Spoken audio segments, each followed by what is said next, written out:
নমস্কার, আপনি দেখছেন খবর ৩৬০। দিনের সবচেয়ে বড় ও গুরুত্বপূর্ণ খবর এক জায়গায়। প্রতিদিনের সব গুরুত্বপূর্ণ খবর সবার আগে পেতে এখনই আমাদের চ্যানেলটি সাবস্ক্রাইব করুন এবং পাশে থাকা বেল আইকনটি অন করে রাখুন।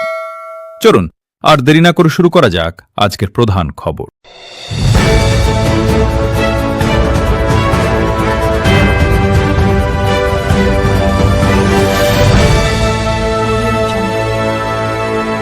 দিল্লিতে শুভেন্দুর বৈঠক ঘিরে নতুন সমীকরণ। রাজধানীর রাজনৈতিক অলিন্দে হঠাৎ পারদ চড়ল। সুদীপ বন্দ্যোপাধ্যায় ও কাকলি ঘোষ দশটিদালের উপস্থিতিতে এনসিপিআই সাংসদদের সঙ্গে দিল্লিতে বৈঠকে বসছেন শুভেন্দু অধিকারী।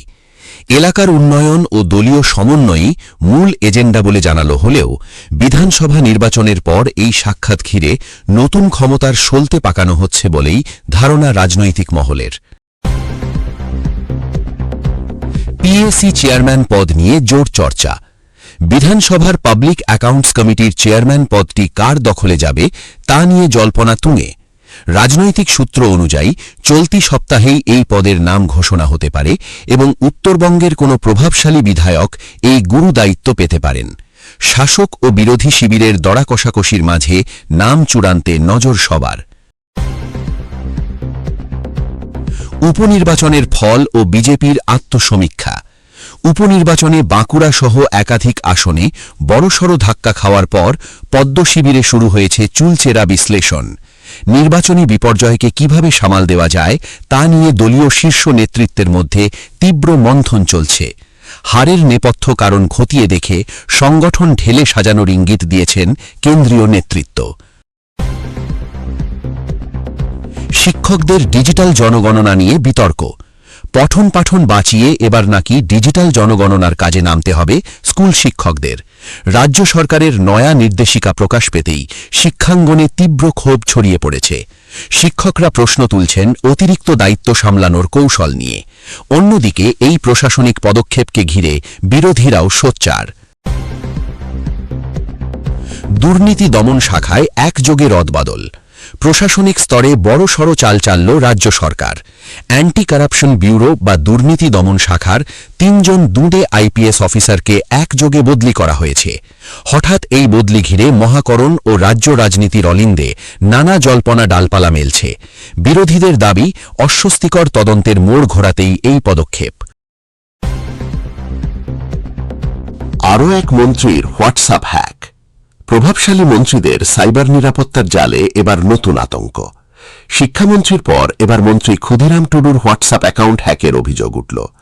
মন্ত্রী নিজেই সতর্কবার্তা জারি করে জানিয়েছেন তার নাম করে টাকা চাওয়া হলে যেন কেউ না দেন।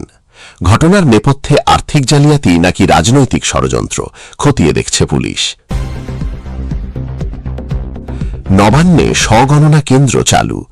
ডিজিটাল শুমারির পথে আরও এক ধাপ এগোল রাজ্য।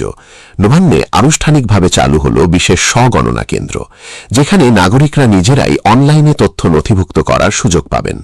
প্রশাসনিক স্তরে এই আধুনিক উদ্যোগ গ্রহণ করা হলেও সাধারণের তথ্য সুরক্ষা নিয়ে রাজনীতির ময়দানে তর্ক বিতর্ক থামছে না। ১০১ দিনের আন্দোলনে জয় চা শ্রমিকদের। দীর্ঘ আন্দোলন ও অনশনের পর অবশেষে হাসি ফুটল চা বাগান শ্রমিকদের মুখে। বকেয়া ৬ কোটি টাকা মিটে যাওয়ার আশ্বাস মেলায় উদযাপনে মেতেছেন উত্তরবঙ্গের হাজার হাজার শ্রমিক পরিবার। টানা ১০১ দিনের এই লড়াইয়ের অবসান রাজনৈতিক মহলেও বেশ বড় জয় হিসেবে দেখা হচ্ছে।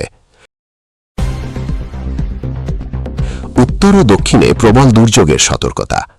রাজনীতির উত্তাপের মধ্যেই প্রকৃতি ছড়াচ্ছে ভয়। উত্তরবঙ্গে একটানা ভারী বৃষ্টির জেরে ধস নামার আশঙ্কার পাশাপাশি দক্ষিণবঙ্গের একাধিক জেলায় তোলপাড় ঝড় বৃষ্টির পূর্বাভাস জারি করেছে আবহাওয়া দপ্তর। আগামী কয়েকদিন রাজ্য জুড়ে দুর্যোগপূর্ণ আবহাওয়ার কারণে প্রশাসনিক নজরদারি বাড়িয়ে রেড অ্যালার্ট দেওয়া হয়েছে। কলকাতায় ব্রাজিলের ম্যাচ ঘিরে উন্মাদনা। মেসি ঝড়ের মেজাজ কাটতে না কাটতেই তিলোত্তমায় ফুটবলের নতুন রোমাঞ্চ। কলকাতায় ব্রাজিলের ফুটবল দলের ম্যাচ আয়োজন নিয়ে উচ্চ পর্যায়ের বৈঠকের প্রস্তুতি শুরু হয়েছে। প্রশাসনিক উদ্যোগের সঙ্গে ফুটবলের এই মেগা ইভেন্ট রাজ্য রাজনীতিতেও এক নতুন ইতিবাচক আবহাওয়া তৈরি করছে।